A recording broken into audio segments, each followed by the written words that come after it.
Hey guys, it's the Costa Reef here today. We're gonna be checking out our setup.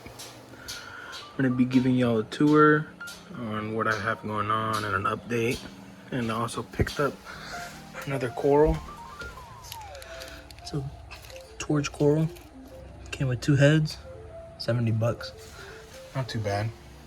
And planning on maybe showing y'all how I acclimate my corals and dip them in this video. Mostly just a tour of what I got running in my setup. It's a 15-gallon Waterbox Peninsula, and I have a green mandarin spotted goby, or a green spotted mandarin goby, 2 clownfish, and I got a royal grama down there. I don't know if you can see it. And I have one more fish. This little spotted blenny. Spotted blenny. And I know that this tank is too small for 5 fish, but I do plan on upgrading to a 20-gallon log and switching this little guy over here. Switching him and the royal grama over to that tank, and just leave the 2 clownfish and the blenny in this one. And as for coral, I have 2 A-can frags. I have this one right here. This other red one has 6 heads on it. This one only has 2. There you go.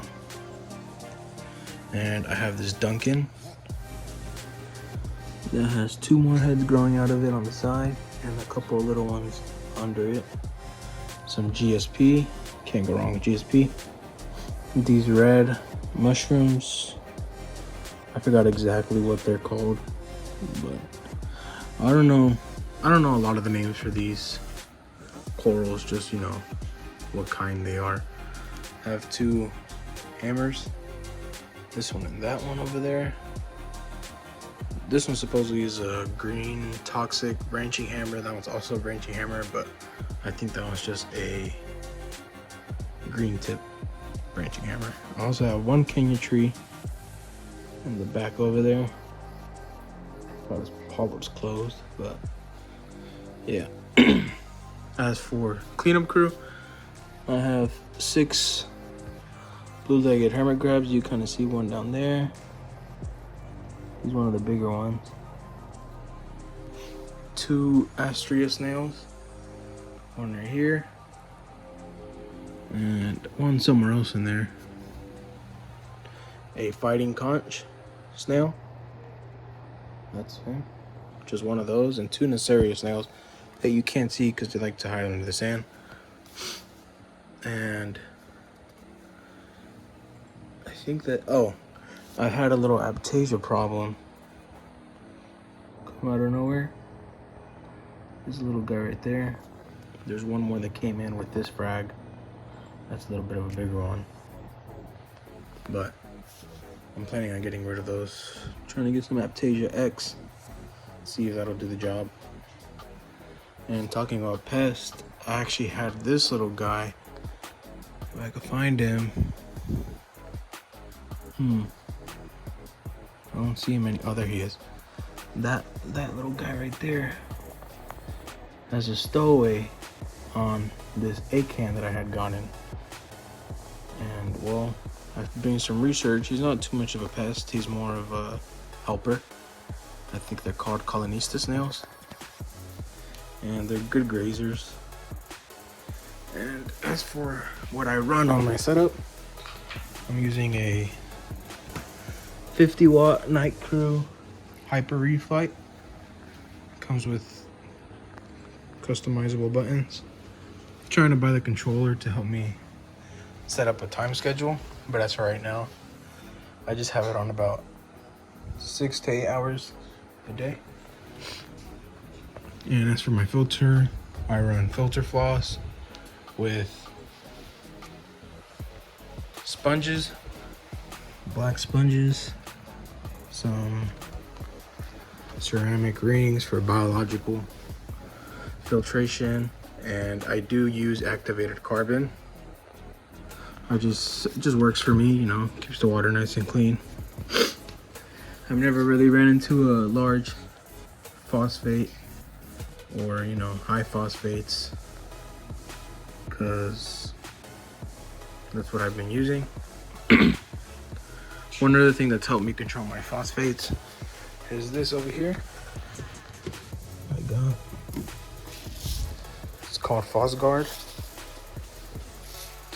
I used it because I was knowing a little bit of a diatom outbreak was occurring, and this cleared it right up within like a week of use. So I run those in there too, and as you can see, it's not really, my sand's pretty clean, you know.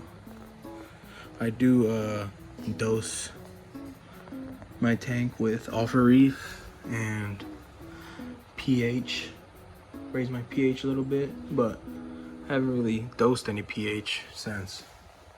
My pH has been pretty constant now at 9, around 9 pH. I like to do my testings either every other day or even weekly. This is just what's worked for me. The tank has been happy and I haven't really seen any sudden changes. I keep my temperature at around 78. It's a little hot, but you know, fish don't mind it. And that's basically it for the tour. Oh, and I have this little fridge that my little sister gave me. Keeps my zooplankton, phytoplankton, and my AB Plus Reef Energy from Red Sea. That stuff works miracles. There's my ATO, automatic top off. Runs down there. That's my RODI water. And this is my little station over here. I use API testing kit, but I'm waiting on my Hanna instruments to come in, since I've heard that these aren't 100% accurate. I got my other additives up here. And today I'm gonna be showing you how I acclimate my corals to the tank. Now I don't temperature acclimate them. It's just, I don't see a huge difference in any of it. You know, I haven't temperature acclimated any of these corals, and they've all been doing pretty good. I do temperature acclimate the fish, but not the corals. I only drip acclimate them for about an hour. So I'm gonna show you how I set that up real quick. Okay, now that I got this set up, you just have to make sure it has a little, you want to make a little air vacuum, so you want to close it all the way. Pinch it. And right there. Then you want to open it up. See how fast it's going to drip. For corals, you don't want more than 1 drop to 2 drops per second. I think right there is fast enough. And that will drip into there, and I do acclimate them for about an hour tops. So yeah, I'll be back in an hour to show y'all the next step to acclimating and dipping my corals. Alright guys, this has been about an hour and 20 minutes now. It's been acclimating, so now I'm gonna go ahead and show y'all the dipping process of the coral. That. So the way that I do it, I only use 2 containers.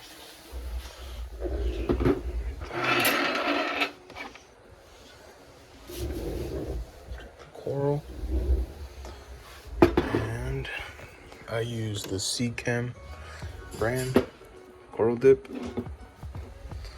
So let me just, so since it's not really a big container, I barely add any coral dip into this. You can see water turns brown, but it'll clear up once you mix it.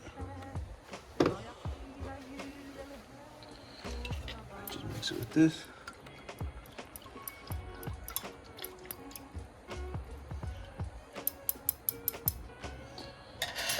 And I leave it dipping for about 15 minutes. Try to get whatever bad stuff might be on it.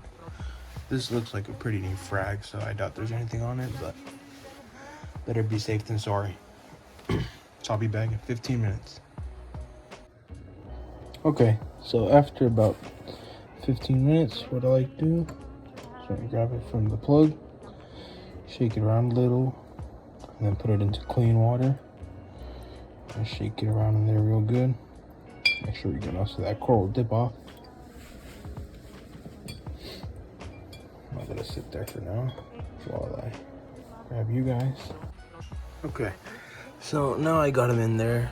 You know, he's all closed up right now since I've been messing with him. Left him in some coral dip. And, well, that's probably it for today's video. Again, you know, let me know if there's any suggestions that you guys would recommend or any constructive criticism when it comes to filming my videos. Oh, there's my bird. Sorry about all that noise. But yeah, that's probably gonna be it for today's video, guys. Like I was saying, if there's any other, you know, constructive criticism you guys are willing to give me on how I should film my videos, if I should talk more, if I should talk less, or if I should give any more like in-depth, I guess in-depth videos about certain things, definitely leave that in the comment section and I'll be more than happy to read it. Anyways, thank you guys.